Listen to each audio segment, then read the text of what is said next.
Welcome to Out of the Woodwork, I'm Tommy. Now you might think woodworking is a bunch of this, a lot of this, quite a bit of this, and a lot of this. And well, you'd be right. But most of the time those things won't do a lot of good without this.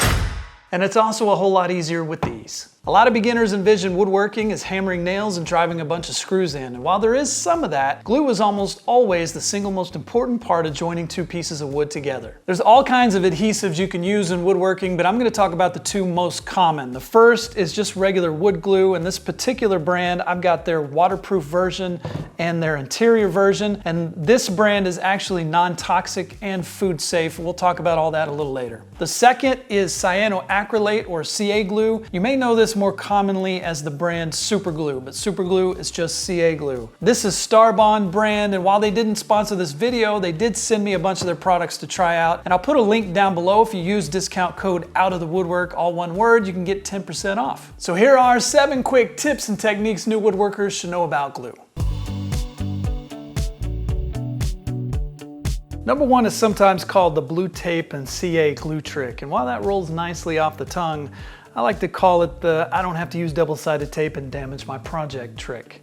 There's a nice ring to it. That's not to say I don't use double-sided tape, especially when I need a really strong temporary bond. But 90% of the time when I'm trying to temporarily join two things together, it's blue tape and CA glue. Most of the time, this is to attach a router template to a piece of wood. Put tape on each piece that you want to join together, add a bead of CA glue. So if you're in a time crunch, you can use an accelerator on the other side, but it tends to get everywhere, and I don't want to run the risk of it soaking into the wood and messing up my finish, so I don't use it most of the time. So once it's dry, you take it over to the router table or bring your router over, cut out the piece, and then it easily snaps off when you're done. I also use it quite a bit with sheets of sandpaper on a flat surface. So if you need to sand something and it needs to be flat and even, then I put pieces of masking tape on the top of my table saw or a flat table. And then I'll turn the sandpaper upside down and align it so I can see where the masking tape is on the top of the table. And then I'll put masking tape on the bottom of the sandpaper and then apply glue, press it down, and then you get a nice flat piece of sandpaper that won't move around on you. You can also use it to create a sanding block.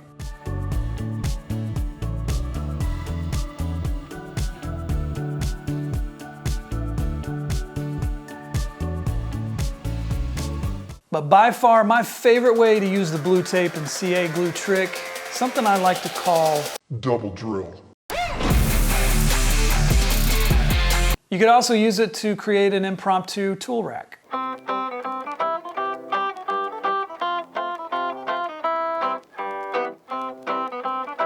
Quick disclaimer, that was a joke. Do not hang things from your ceiling. Number 2 is a simple idea known as sizing ingrain. If you were to look at this board under a microscope, you'd see that it looks a lot like a broom or a bunch of straws. And if you look from the end of those fibers, you see a lot more gaps than you do if you look at them from the side. So if you're putting together a joint that butts ingrain against side grain, when you apply glue to the ingrain, it's going to soak right up into the gaps in between those fibers and starve the joint for glue. And when you don't have enough glue, the wood's not going to bond correctly. One way you could try to prevent this is to apply glue to the ingrain and let it soak in really good. Let it dry for 10 or 15 minutes, and then apply glue again to the ingrain, and at this time it's going to sit on top of that partially dried glue that's acting as a seal of sorts. And this gives your joint a lot more glue, and it's going to create a better bond.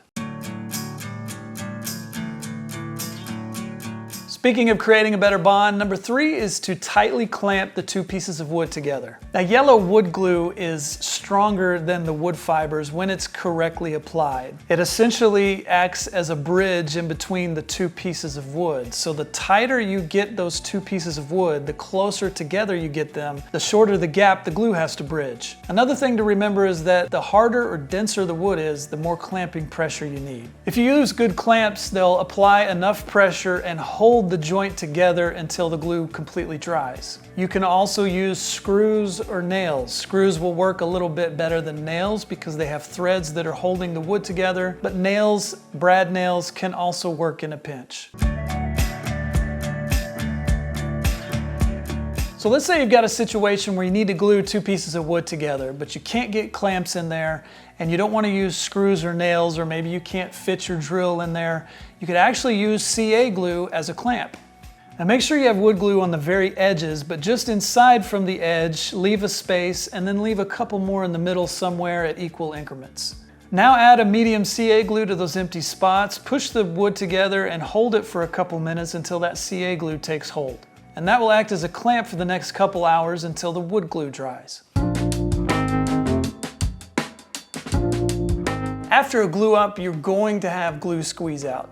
Tip number 5 is to make sure you remove all of it so it doesn't affect your finish. One way to do this is to use a wet rag to wipe away as much glue as you can immediately after your glue up. The drawback to this method is that you could dilute the glue and cause it to seep deep down into the wood grain. Woods like oak that have very defined open grain are much more susceptible to this.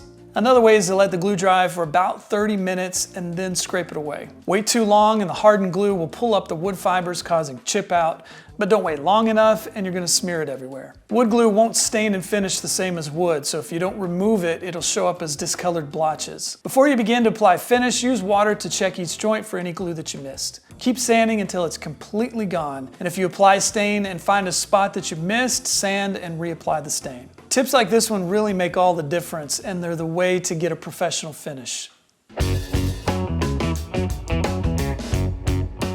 Number 6 is to use tinted CA glue to fill and stabilize cracks and knots. So in the past I've used clear epoxy for this, and then I used some wood shavings to sort of darken it to the tint of the wood if I needed to do that. But now I'm exclusively using the Starbond thick tinted CA glue. If I'm using it on walnut or anything that has a dark finish, just straight out of the bottle, it fills the crack, it's controllable, it's a great way to stabilize cracks and knots. And if I want the checking or the knot to show, I'll use the clear thick CA glue. And I also use the clear on lighter wood. So even if you're going for that look where the knots and the checking and the cracks are part of the aesthetic, use a thick CA glue to stabilize them.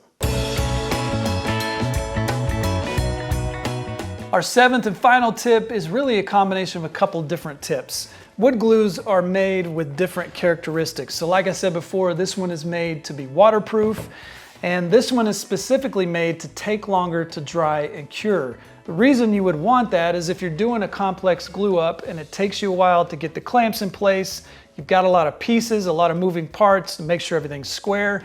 You want something that doesn't dry as quick so you can still move stuff around and manipulate it to get it right where you want it. So if you got something with a shorter assembly time, then it's going to start to harden and grab before you can manipulate and get everything into place. So if you've got a project that's just going to be inside and you don't need a waterproof glue, and it's either a simple glue up or you've got it planned out really well and you don't need an extended open time, then this glue is about 30% cheaper than these other two. So by all means, buy the cheaper glue.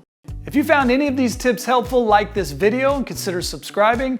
If you know any other glue tips that I didn't mention, put those down in the comments. New woodworkers, you only need 5 power tools to get started, and you can create all kinds of amazing projects. The link to that is down below. Thanks for watching, and I'll see you next time.